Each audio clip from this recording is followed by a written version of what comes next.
back to our channel. Gagawa ako today ngayon ng Spot It video. Iko-compare ko yung Ben Nye Luxury Powder na setting powder. Matagal-tagal din kami hindi nakagawa ng Spot It. Kaya dun sa mga new subscribers namin, ito po yung segment namin where I compare authentic products sa fake products. So, this is very informative, lalo na dun sa mga gustong bumili ng makeup kasi meron kayong guidelines para ma-check kung fake ba yung binibenta sa inyo or authentic. Today's product is si Ben Nye Luxury Powder nga kasi maraming nag-request nito last time.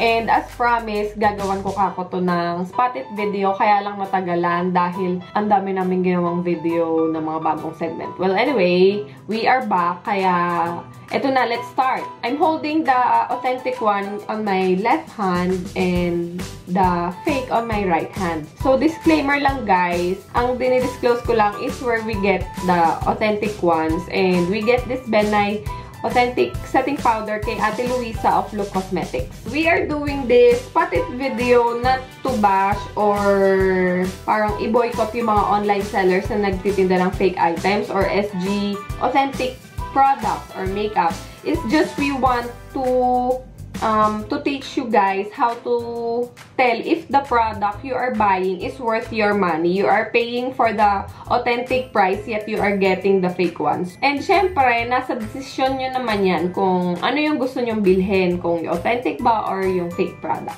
So, let's go ahead and start. Yung Ben Nye Banana Powder. Actually, I got pala the banana shade, which is very popular dito kay Ben Nye since siya yung very suitable for Filipina skin kasi yellow tone siya. Ben Nye Luxury Powder is packaged on a container na plastic with plastic caps na black. Yan. Same sila ng, actually for packaging, same sila na plastic ng quality ng plastic, yung itsura ng plastic same talaga, even yung transparency ng plastic same. Pero, dito lang tayo magkakatalo sa mga labelings nila. As you can see, meron siyang sticker sa may harap where the details of the products are placed. So, dun sa pinakababa, dito nyo makikita yung discrepancy between the original and the fake one. Sa original, nakalagay dyan na Ben Nye Incorporated, Los Angeles, California, 90016, made in USA.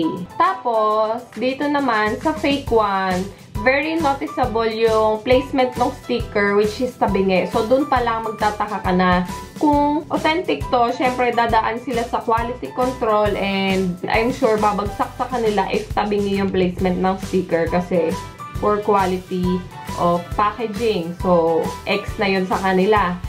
And then, another thing that I've noticed is yung details sa baba, which is Ben Nye Ein.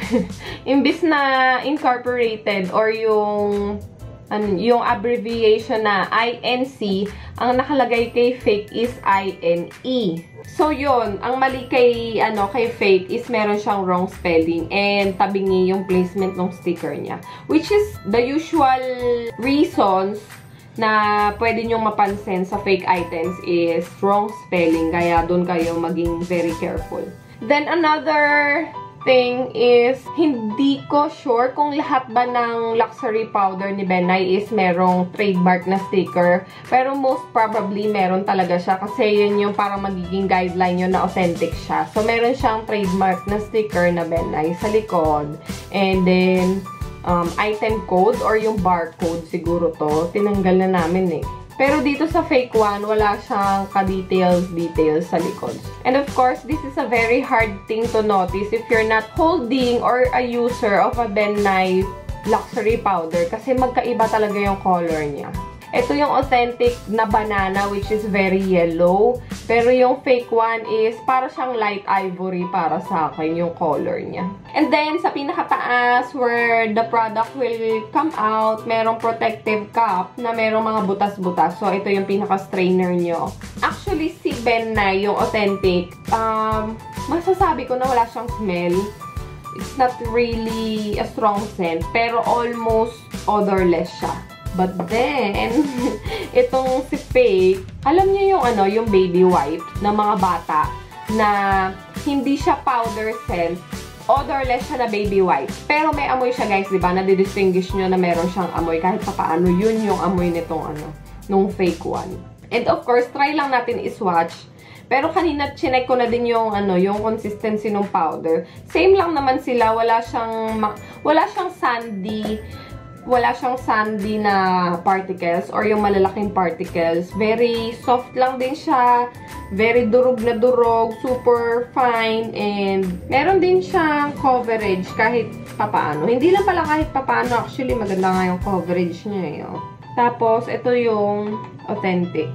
So, actually, same sila ng consistency ng powder. Very fine. Oh, ay, mas pigmented pala. Pigmented pala yung banana. So, as you can see, mas madilaw talaga yung color nung authentic na Ben Nye. Naisip ko lang din na i-try siya kung merong concealer or foundation underneath. Titignan natin kung magiging effective ba siya kahit fake siya. So here, I'm going to use my Maybelline Matte Poreless Foundation. In here, I'm going to use na pang-set yung authentic na Ben Nye.